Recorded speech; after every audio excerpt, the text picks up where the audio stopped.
also met with law enforcement officials, small business owners. The theme is a plan for holistic revitalization and recovery. Will the president be announcing any policy in regards to police reform tomorrow, and what might that policy form? Yeah, so that's a very important question. And as it stands currently, the president has spent the last 10 days quietly and diligently working on proposals to address the issues that the protesters have raised across the country, legitimate issues. And that body of work, I'm told, is reaching its final edits, and we hope to produce it for you in the coming days. I can't promise you it's tomorrow, but in the coming days, we look to deliver that. So what then will tomorrow be about? Will it be a listening session as he had on Monday with law enforcement, or might there actually be some concrete policy proposals? Yeah, it will be around. It could at least be done at the executive level. It will be a roundtable, much like what you saw with law enforcement officers earlier in the week. And if I could just stay on that theme for a second, in terms of reform ideas that the president could support, Democrats have floated some in the House. Senate Republicans, led by Tim Scott, are working on others, things like banning chokeholds, banning no-knock warrants, independent process to investigate misconduct. Could the president support issues like that? So again, don't want to get ahead of the announcements. What I would say is each issue is being looked at as to what would make a difference. Everything that you've suggested has certain ramifications, so he has to look at each of these in great detail as he's done over the last few days. And I would just note one thing that AG Barr said was that in the Democrat bill, they talked about needing to reduce immunity to go after bad cops, but that would result in police pulling back. So that is one thing that is a non-starter. So is that, it's called qualified immunity. Yes. Is that a red line for the president? That's a non-starter in the Democrat legislation. Yes, John. Does the president believe there's a problem with institutional racism in this country and institutional racism in law enforcement? Look, I've answered this question. I think this is the fourth time I've been asked it, and I've said each and every time, there are injustices that we have seen. Clearly, that tape of George Floyd was inexcusable, gut-wrenching, difficult to watch, and it was really a beautiful funeral yesterday, all the great testimonies to his life. We recognize those injustices. Sandra Bland, another example. But this president knows fundamentally that most police officers in this country are good, that the 750 men and women that have been injured, that David Dorn, the police officer who was killed, and Patrick Underwood, the law enforcement officer who was killed, are emblematic of what police in this country stand for. That is the best, that is the brightest, and that is our domestic heroes. Yes. The reason why I'm asking it now is, does he believe that action needs to be taken to fundamentally change the way law enforcement is done in this country, to make fundamental changes so that there isn't the kind of disparities that we see along racial lines? Well, the president's looking at various proposals, and I would say this president has done a whole lot more than Democrats have ever done when it comes to rectifying injustices, where you had the crime bill of the 90s, which created great racial disparities in our justice system, and President Trump rectified some of those with the First Step Act. So President Trump's about action, and he's shown that, and he recognizes injustices and acts promptly when he sees them. Yes? Thanks, Does Kayleigh. the president agree with the recent announcements from the Marines and Navy about their policies banning the display of the Confederate flag? So I haven't spoken to him on that specific one. He does, as I noted at the top of this briefing, fervently stand against the renaming of our forts, these great American fortresses where literally some of these men and women who lost their lives as they went out to Europe and Afghanistan and Iraq and all across this world to win world wars on behalf of freedom. A lot of times the very last place they saw was one of these forts. And to suggest that these forts were somehow inherently racist and their names need to be changed is a complete disrespect to the men and women who the last bit of American land they saw before they went overseas and lost their lives were these forts. Just one follow-up. Yes, Jeff. So an ex-judge appointed to review the Flint case said the Justice Department has engaged in highly irregular conduct to benefit a political ally of the president, and he urged the presiding judge in the case to deny an attempt by the government to dismiss the charges. What is the White House reaction? That's the first time hearing of that. I'd point you to DOJ on that. Jeff. Thanks, Kayleigh. Congressional Republicans, including Congresswoman Liz Cheney, have criticized the president's decision to reduce the number of U.S. troops in Germany. Some saying that it will embolden Russia if the United States does that. Did the president make that decision to punish Chancellor Merkel for deciding not to come to the G7 in June? Look, I have no announcements on that front, and he never makes decisions to punish certain world leaders. He acts in the best interest of the United States. Just Yes. follow up on another issue on Yeah. Kristen's, with regard to the tweet. One of the things that the president said in his tweet was that the gentleman fell harder than he was pushed. How does that work in terms of physics? Look, the president raised several questions based on a report he saw. He has a right to ask those questions, and where he stands is squarely with law enforcement. He was making no judgments, not condoning violence, not saying what happened in this case with these two officers was right or wrong, but he's standing back and saying we need to ask questions before we destroy lives and convict people in the court of public opinion. Yes. Thanks, Kayleigh. Two questions on the economy. First of all, both the chair of the Federal Reserve and Steve Mnuchin said today the U.S. will definitely need another round of stimulus. How urgent is that for the president? I mean, how soon do we expect him to meet with Democrats to discuss the next legislation?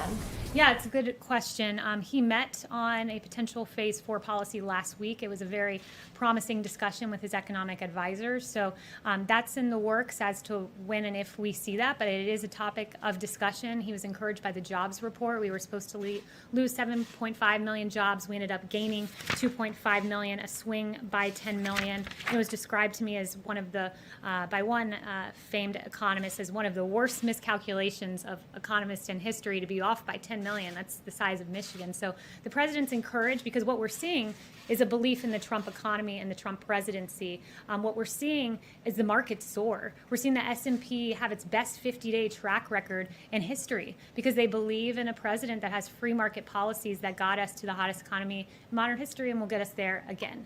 Yes. On that, the Federal Reserve today offered a pretty grim economic outlook, saying unemployment is going to be elevated for years. And also this week, we heard from the National Bureau of Economics research saying that the U.S. officially entered a recession. What is the White House response to that? We believe that next month's jobs report will be robust. The president has been clear that Q4, he expects Q3 to be a transition period, Q4 to be robust, and next year to be a very hot year. And I would note that those in the prediction business, they were off by 10 million. That's not too good. So I'd go back and look at some of the models that were off and how extraordinary the jobs report was last time, including 300,000 new jobs for Black Americans. Yes. Thank you so much. The president met with Mitch McConnell today, we understand. Can you kind of fill us in on what that discussion was about? Any updates? So I have no announcements on that front. Those were his private meetings, so no announcements out of that. Can I just add to Jonathan's question? You know, a lot of people are concerned that there is, you mentioned justice disparities. There's a lot of concern of some Americans that police officers treat Black individuals and people of color differently than white individuals. Does the president share those specific concerns? Here's what he's concerned about. He's concerned about what and I've told you he's addressed injustices with Sandra Bland and George Floyd and has repeatedly acknowledged that.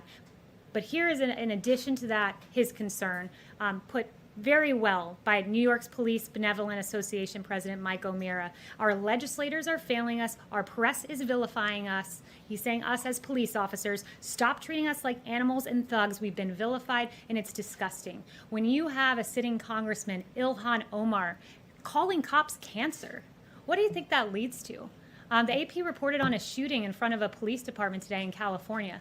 Let's stop vilifying our officers. Let's recognize injustice where we see it, but recognize all of us in here are safe because of our police officers doing their job each and every day. I understand that, but there are concerns among many Americans that people of color are not treated the same by police, and that is what many of the protests have been about.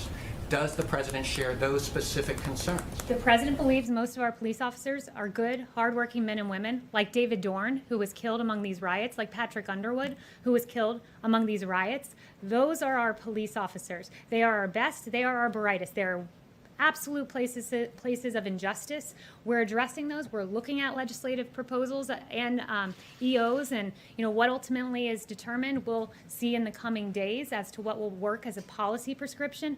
But stop vilifying our officers because they deserve better than that. They're out there. They're working hard. 750 injured just in the last week and a half, and we need to recognize that. Yes. Back on the Buffalo protester, is the president disappointed that more Republicans have not lined up to support the questions he asked, to use your characterization of it, which many people also characterize it as a conspiracy theory? And secondly, has the president reached out either to the injured gentleman or to the police officers involved? So first of all, President Trump, I would say, he's not focused on what Republicans are saying or not saying on the Hill. He's focused on making changes. As I said, he's been diligently hard at work the last 10 days, and that is where his focus squarely lies at the moment. Yes. Thanks, Kayleigh. And has he reached out to either the gentleman or the... Not that I'm aware of, no. Consider it? Not that I'm aware of. Hello. Thanks, Yes. Kayleigh. You started this briefing reading off some statistics about success of mitigation efforts on the spread of COVID, but we're now seeing a spike in cases in more than a dozen states and increased hospitalizations in a lot of those as well. So, and many public health experts attribute these spikes to Memorial Day weekend gatherings and other aspects of the reopening process before these mass protests. So why is President Trump continuing to urge reopening given this trend, and should we be slowing down a little bit on the reopening process as we see cases spike? First, let me know as it pertains to Memorial Day. A week ago today, the Vice President's team told me I wasn't in task force that day, but that it was said that in fact that there was no linkage to Memorial Day as being some point of spurring wild outbreaks and rises across the nation. What I would say though, I talked to Dr. Birx and she said what we've seen is that in general, April averaged out to be about 30,000 cases a day. May was about 25,000 cases a day. Currently, we're at around 20,000 cases a day. And you've got to look in a nuanced way at each of these states. Like, for instance, Texas is one of the places where they're saying we're seeing a steady slope, not a huge rise, but part of it's in due to the fact that they're testing in long-term care facilities and in prisons, and the more testing you do, the more cases you identify. Can I ask a follow-up?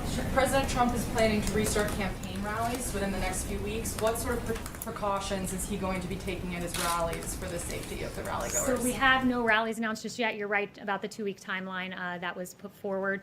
But we will ensure that everyone who goes is safe, but no specific announcements on that front. And I would direct you to the campaign for more information on that. Yes. Yes, thanks for taking my question. Owen Jensen with EWTN Yeah. News.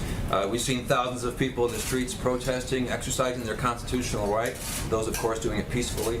At the same time, churches in many cases told to limit their gatherings, in some cases to 10 or no more. Does the president see a double standard there, constitutionally speaking? And if, can you explain, please? There are absolute double standards that we've seen, and that's why the Justice Department set up a task force, if you will, or a group to look at civil liberties as during coronavirus shutdowns. I read about one case where you had an allowance of outside gathering and protest, but indoor churches could not gather, even with socially distanced protocols.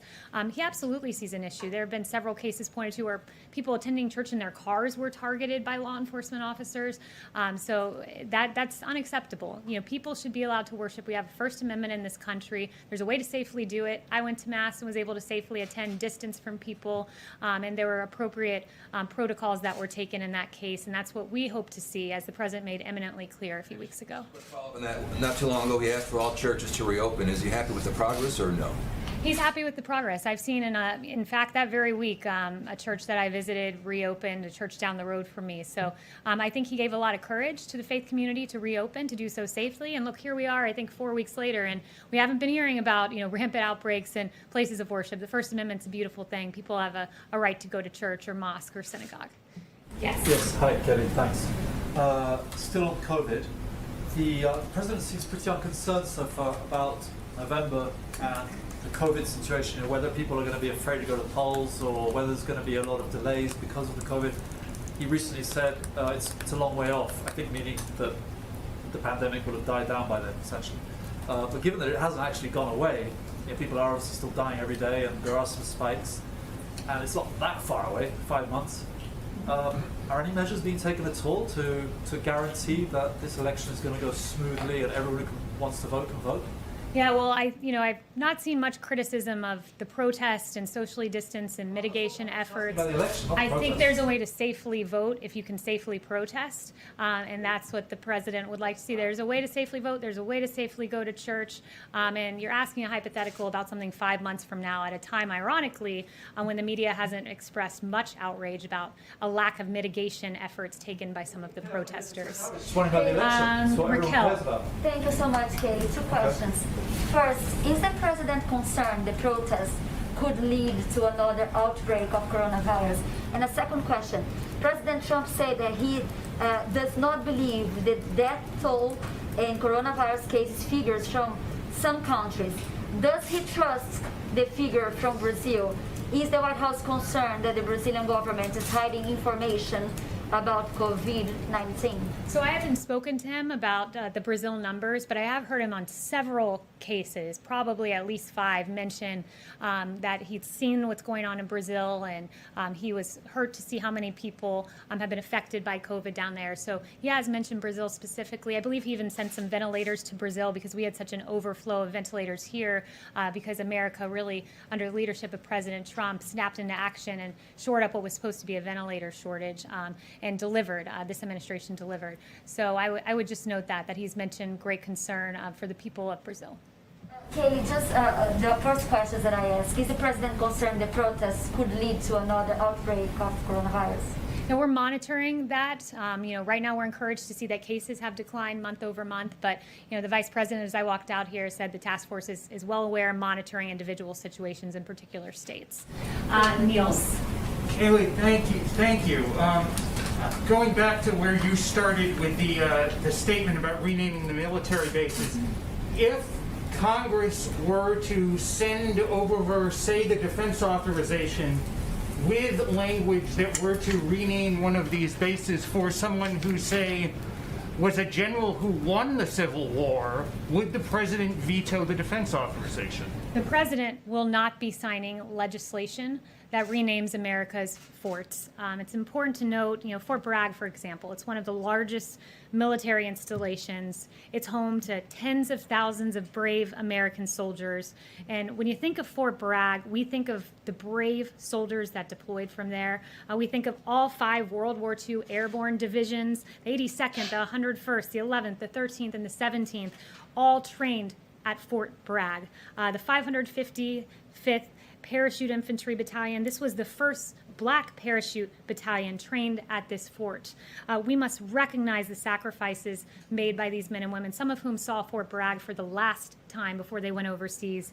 We've got to think of the Fort Bragg soldiers that have led humanitarian operations like in Hurricane Katrina and the earthquake in Haiti. We've got to honor what has happened there, not rename it. So that is an absolute non-starter for the president. And I would also note... One more question on that. Yeah, John. One more question on that. General David Petraeus is one of those people who went through Fort Bragg a number of times, even though his first command was at Fort Campbell, Kentucky. He penned a quite lengthy and detailed editorial about the reasons why those bases should be renamed, saying it's ironic that American soldiers and Marines are being trained at bases named for people who fought against the Union back in the Civil War, that many of the people for whom these bases are named were leaders held in questionable regard, but who were elevated during the Lost Cause movement. He goes on to say, we do not live in a country to which Braxton Bragg, Henry L. Bang, or Robert E. Lee can serve as an inspiration. What does the White House say to that particular point of view? Fort Bragg is known for the heroes within it that trained there, that deployed from there, and it's an insult to say to the men and women who left there the last thing they saw on American soil before going overseas, and in some cases losing their lives, to tell them that what they left was inherently a racist institution because of a name. That's unacceptable to the president, and rightfully so. And I would also note, where do you draw the line here? I'm told that no longer can you find on HBO Gone with the Wind because somehow that is now offensive. Where do you draw the line? Should George Washington and Thomas Jefferson and James Madison be erased from history? What about FDR and because of internment camps? Should he be erased from history, or Lyndon Johnson, who has a history of documented racist statements? And finally, what about people that are alleged by the media to be segregationists? NBC tells us Joe Biden didn't just compromise with segregationists, He fought for their causes in schools, experts say. CNN tells us letters from Joe Biden reveal how he sought support of segregationists in the fight against busing. And Washington Post tells us that Biden's tough talk on 1970s schools desegregation plans could get him new scrutiny. And there are several more where that came from. So I'll leave you with the question, should we then rename the Biden Welcome Center? Thanks very much, guys. One more on George Floyd, Kayleigh. One quick follow-up on